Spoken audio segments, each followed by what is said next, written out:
This is an old fence post that a farmer put in, and then the tree grew around it.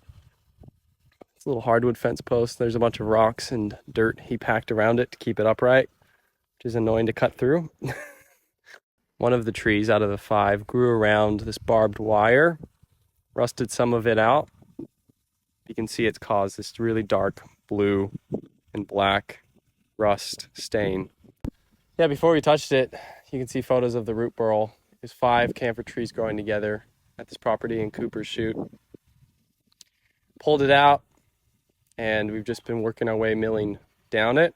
We flipped it over, took all of the rocks that we could out of, probably 500 rocks or so, sprayed it down, and then we flipped it back over, and have been milling our way through it, slowly but surely.